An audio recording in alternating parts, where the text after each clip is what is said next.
भारत की आरक्षण नीति ये एक ऐसा विषय है जिस पर शायद हमारे देश में सबसे ज्यादा बहस होती है और अक्सर इसे गलत भी समझा जाता है। तो आज के इस विश्लेषण में हम किसी भी विचार या राय से परे जाकर सिर्फ तथ्यों पर ध्यान देंगे।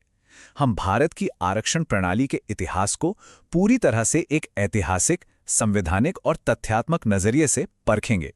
हमारा मकसद ये समझना है कि ये व्यवस्था आखिर बनी कैसे और आज भी ये इतनी महत्वपूर्ण क्यों है। शुरू में ही साफ कर देना जरूरी है, हमारा लक्ष्य किसी भी पक्ष का समर्थन करना नहीं है। हम यहाँ सिर्फ एक शैक्षिक उद्देश्य से इस जटिल नीति की जड़ों को और इसके विकास को समझने की कोशिश करेंगे। तो चलिए इस ऐतिहासिक सफर की शुरुआत करते हैं। तो देखिए, हम एक बहुत ही स्ट्रक्चर्ड तरीके से आगे बढ़ेंगे। सबसे पहले बात करेंगे असमानता की प्राचीन जड़ों की, फिर देखेंगे कि उपनिवेशवाद और शुरुआती आरक्षण का दौर कैसा था। इसके बाद पूना पैक्ट पर आएंगे जो एक बहुत बड़ा टर्निंग पॉइंट था। फिर संविधान में आरक्षण के प्रावधानों को समझेंगे। स्वतंत्रता के बाद ओबीसी का जो सवाल उठा उस पर भी चर्चा करेंगे और आखिर में एक निष्कर्ष देखेंगे कि ये कैसे एक लगातार विकसित होता हुआ तंत्र है। चलिए सबसे पहले मुद्दे से शुरू करते हैं। देखिए, आरक्षण को समझने के लिए ना ये बहुत जरूरी है कि हम उस सामाजिक ताने बाने को समझें जो इससे पहले मौजूद था।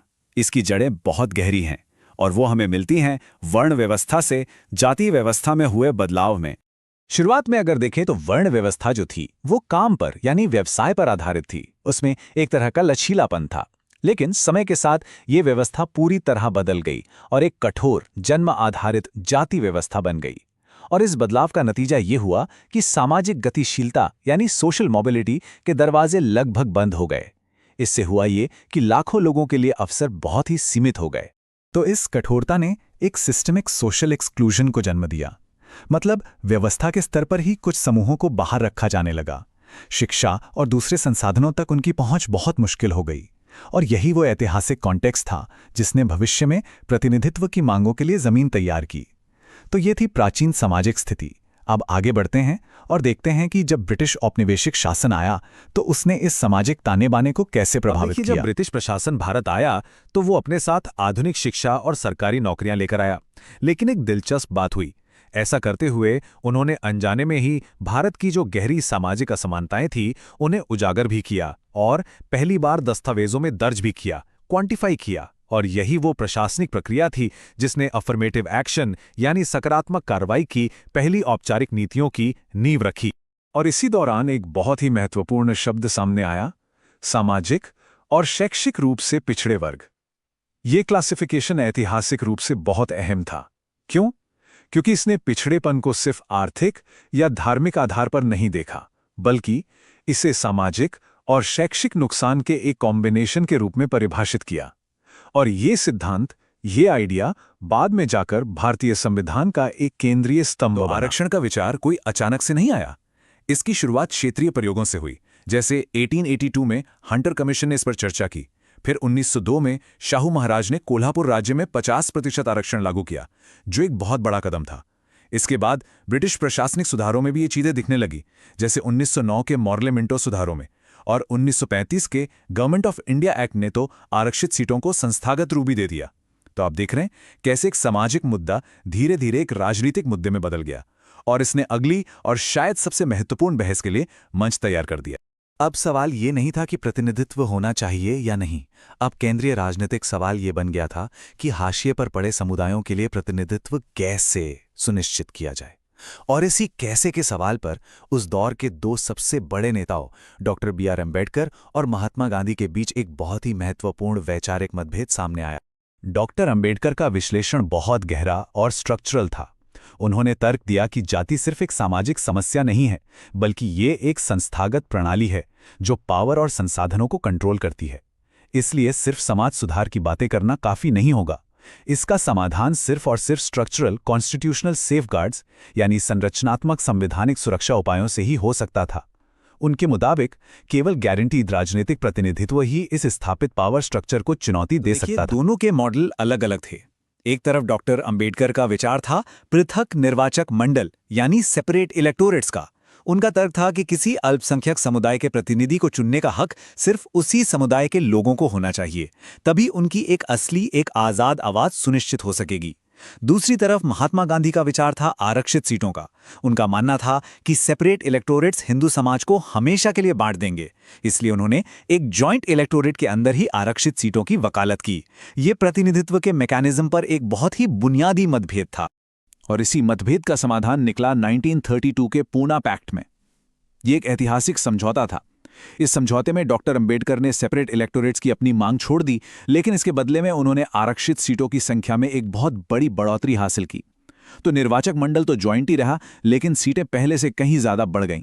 और इसी समझौते ने भारत में राजनीतिक आरक्षण के लिए वो ढांचा तैयार किया जो आज भी काफी हद तक लागू है। अब तक हमने देखा कि कैसे आरक्षण का विचार धीरे धीरे विकसित हुआ। अब हम स्वतंत्रता के दौर में पहुंचते हैं। जब भारत आजाद हुआ तो संविधान सभा के सामने एक बहुत बड़ी चुनौती थी। सभी नागरिकों के लिए समानता के अधिकार के फ्रेमवर्क में आरक्षण के सिद्धांत को कैसे शामिल किया जाए। और यहां पर एक बहुत ही महत्वपूर्ण कॉन्सेप्ट सामने आया, सारभूत समानता या सब्सटैंटिव इक्वालिटी। देखिए, डॉक्टर अंबेडकर ने एक बहुत ही जबरदस्त तर्क दिया। उन्होंने कहा कि सच्ची समानता का मतलब ये नहीं कि सबके लिए एक जैसे नियम बना दिए जाएं, खासकर तब जब लोगों की शुरुआती लाइनें ही अलग अलग हों। इसे एक दौड़ के उदाहरण से समझते हैं। मान लीजिए एक रेस हो रही है, लेकिन एक धावक को बाकियों से कई मीटर पीछे से दौड़ना शुरू करना पड़े। क्या ऐसे में सबके लिए एक ही फिनिश लाइन रखना न्यायसंगत होगा? नहीं। सारभूत समानता का सिद्धांत यही कहता है कि सच्ची समानता लाने के लिए जो लोग ऐतिहासिक रूप से पीछे रह गए हैं, उन्हें एक समान अवसर देने के लिए कुछ विशेष प्रावधान करने पड़ते हैं। और यही सिद्धांत भारतीय संविधान में आरक्षण का दार्शनिक आधार बना। और इसी सिद्धांत को लागू करने के लिए संविधान में कुछ प्रमुख प्रावधान जोड़े गए, जैसे आर्टिकल 15(4) जो शिक्षा में पिछड़े वर्गों के लिए विशेष प्रावधानों की इजाजत देता है। फिर है आर्टिकल 16(4) जो सरकारी नौकरियों में आरक्षण की अनुमति देता है। और राजनीतिक प्रतिनिधित्व के लिए आर्टिकल 330 लोकसभा में और आर्टिकल 332 राज्य विधानसभाओं में एससी और एसटी समुदायों के लिए सीटें आरक्षित करता है। और यहां यह समझना बहुत जरूरी है कि संविधान बनाने वालों ने इन आर्टिकल्स को समानता के अधिकार का कोई एक्सेप्शन नहीं माना, बल्कि उन्होंने इन्हें समानता के लक्ष्यों को हासिल करने के लिए जरूरी और एक्टिव टूल्स के तौर पर देखा। ये एक बहुत बड़ा वैचारिक बदलाव था। एक और महत्वपूर्ण बात यह थी कि इस प्रावधान को अस्थायी माना गया था। मतलब एससी एसटी के लिए जो राजनीतिक आरक्षण था, उसे शुरू में सिर्फ 10 साल के लिए लागू किया गया था। सोच ये थी कि ये करेक्टिव टूल है, एक ऐसा उपाय जो एक ऐतिहासिक असंतुलन को ठीक करने के लिए है, और इसकी समय समय पर समीक्षा की जाएगी और जरूरत के हिसाब से इसे आगे बढ़ाया जाएगा। यही वजह है कि आज भी हर 10 साल में इसे संसद द्वारा बढ़ाया जाता है। खैर, संवैधानिक ढांचा तो बन गया, पर अब असली चुनौती इसे लागू करने की थी। और सबसे बड़ा सवाल था अन्य पिछड़े वर्गों यानी ओबीसीज का। एससी और एसटी समुदायों के लिए आरक्षण का फ्रेमवर्क तो संविधान में साफ था, लेकिन अदर बैकवर्ड क्लासेस यानी ओबीसीज की पहचान कैसे की जाए और उनके लिए क्या प्रावधान हो, ये सवाल आजादी के बाद कई दशकों तक अनसुलझा ही रहा। और इसकी वजह से ओबीसी आरक्षण में एक लंबा गैप आ गया। 1955 में पहला पिछड़ा वर्ग आयोग बना, जिसे हम काका कलेलकर कमीशन के नाम से जानते हैं। कमीशन ने अपनी रिपोर्ट दी, लेकिन सरकार ने उसे आखिरकार खारिज कर दिया।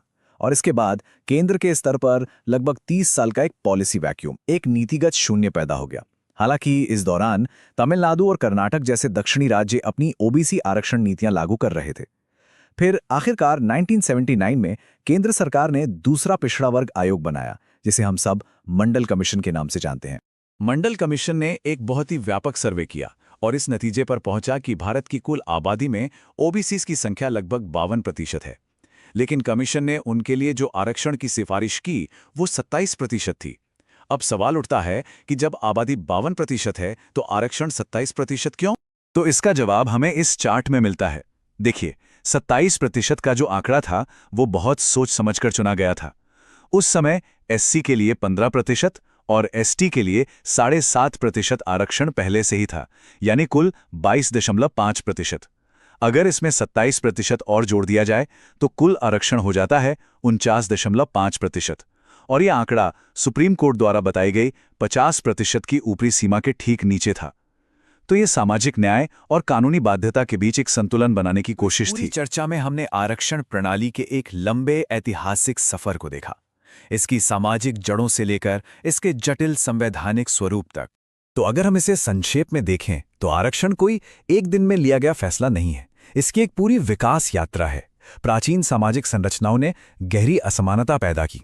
फिर औपनिवेशिक नीतियों ने इस गैप को आंकड़ों में बदला और प्रतिनिधित्व की शुरुआत की। इसके बाद अंबेडकर गांधी जैसी राजनीतिक बहसों ने इसके आधुनिक ढांचे को आकार दिया और अंत में संविधान ने इसे सारभूत समानता के सिद्धांत पर आधारित एक अधिकार के रूप में स्थापित किया। तो ये एक लंबी परत दर परत चली ऐतिहासिक प्रक्रिया थी। और डॉक्टर बी.आर. अम्बेडकर का ये कथन, राजनीतिक लोकतंत्र तब तक नहीं टिक सकता जब तक कि उसके आधार में सामाजिक लोकतंत्र न हो, इस पूरे संवैधानिक तर्क के सार को बहुत खूबसूरती से समझाता है।